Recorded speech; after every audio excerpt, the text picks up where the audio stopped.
Hello. First of all, I'm sorry if I sound sick. That's because I am actually sick. So, yeah. I haven't posted a video in 3 months, and there's actually a good reason for it. Back in December, I collected my best artworks from each month of 2024 and made a post about them on Instagram. I started doing this 3 years ago to see the progress I would make. Only this time, it was a little different. 2024 wasn't exactly a year of progress for my art, and that is actually due to a few bad habits that I didn't realize that I had developed.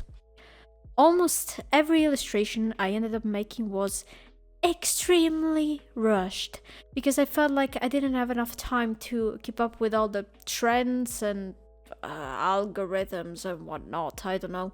Also, I changed the format of my YouTube videos, so it took more time to edit and plan each video out, especially because I also had to start writing a script to follow because otherwise your girl would be all over the place.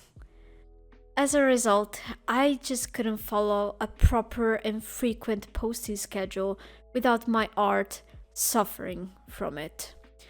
I tried to finish as many illustrations as possible in a very short period of time, which means that I started taking a few shortcuts, such as I don't know, not drawing a background like I used to, for example.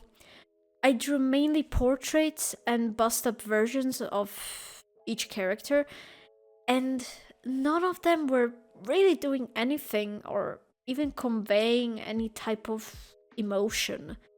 Mind you, this is not always bad, it could be a choice, but in my case, I just ended up drawing what I felt was easier and faster for me to draw.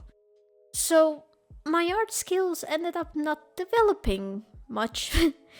Therefore, I decided to take a step back and start a proper studying routine. This meant that I wouldn't be able to make as many illustrations as I used to because I would start focusing on quality over quantity. So, here's what I've been doing to improve my art. First off, I looked for artists that had a similar style to what I wanted my art to look like. Most of those artists I chose also had a YouTube channel, which was a huge help for me because I could easily study and take notes by watching their speed paints and time lapses, sometimes tutorials, I guess, even though I barely watched those ones because, yeah, I don't know, I couldn't find many for the specific artist that I was studying. Anyways, one of the first artists I studied was Dao Li. I'm hoping I'm pronouncing it right. I specifically loved the composition and backgrounds of their illustrations, so I took some notes on what I could tell they were doing by watching one of their time lapses, and needless to say, I ended up with a pretty big file. Next up, it was time to draw something, so I picked a subject I was absolutely obsessed with at the current time, so that I wouldn't get bored or annoyed during the process, since I would have had to spend more hours on the illustration, at least more than usual. I have been loving Pokemon content lately, so I came up with a cute idea involving Celebi and Mew. The next step to make the best possible drawing I would be capable of at the time was to find lots of references. Pinterest always coming in clutch with that one, even though Pinterest is weird these days. It's kind of filled with a lot of AI. I don't even want to call it art, but whatever. It's just a little bit of a mess. Well, but if you try to be very specific and intentional with what you're looking for, it's still very helpful, in my opinion.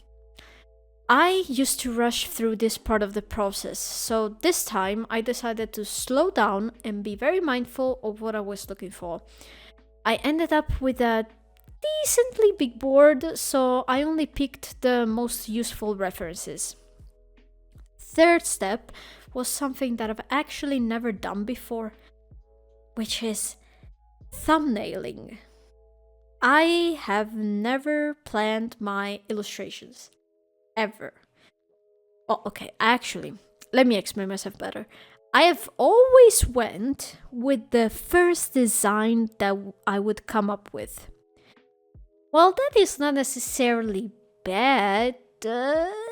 My first idea has almost never been the best. But that didn't stop me from drawing it, since your girl was lazy. Anyways, I've got a sketchbook that my dad gave me one day. It's a very cheap one, but I love it since it has been extremely helpful to me. One thing I also did after thumbnailing was to study the proportions and overall designs of the characters I intended to draw. As you can see, here are a few studies of Celebi and Mew, but I've also done a few of Jinx for the drawing that you're seeing me doing right now. For example, here, as you can see, I was trying to figure out ways to draw her braids in a way that I deemed easy for my brain to understand. Which is hilarious, because I've actually came up with a strategy a while ago on how to draw braids, and I even shared it with y'all through a short here on YouTube. But for some reason, I decided that I wanted something different, because I wasn't understanding my own idea anymore. Don't mind me, I'm stupid. Anyways, once I was decently confident on how to draw each character properly, I tried to apply what I learned from the videos I've watched up to that point. It took quite a while to finish both these illustrations, which triggers me profoundly because I really dislike being slow. But in the end, I'm very satisfied with how both of them turned out. And I haven't felt like this for any other drawing of mine in a long while. So I'm extremely happy. And I decided to change things up and actually take all the time I needed to study. Oh yeah. I also forgot to mention that while working on the illustrations, if there was something that I noticed didn't turn out the way I wanted it, instead of leaving it the way it was and move on out of laziness, I would just erase the whole thing I wasn't liking and start over. This was probably the hardest part of the whole process, and my patience definitely got tested multiple times. But again, I'm happy I went through it and kept going. So yeah, there is not much else to say about the process, really. With each illustration, by the way, I want to focus on a specific skill or piece of knowledge I'm lacking. For the Mew and Celebi one, it was composition and different painting techniques. For the Jinx and Echo one, I focused more on the interaction between the two characters. So, yeah. I don't know. Thank you for watching. This wasn't really a tutorial, but I still hope it might have been somewhat helpful or just simply interesting. I don't know really. I'll see you around, I guess. Yeah. Peace.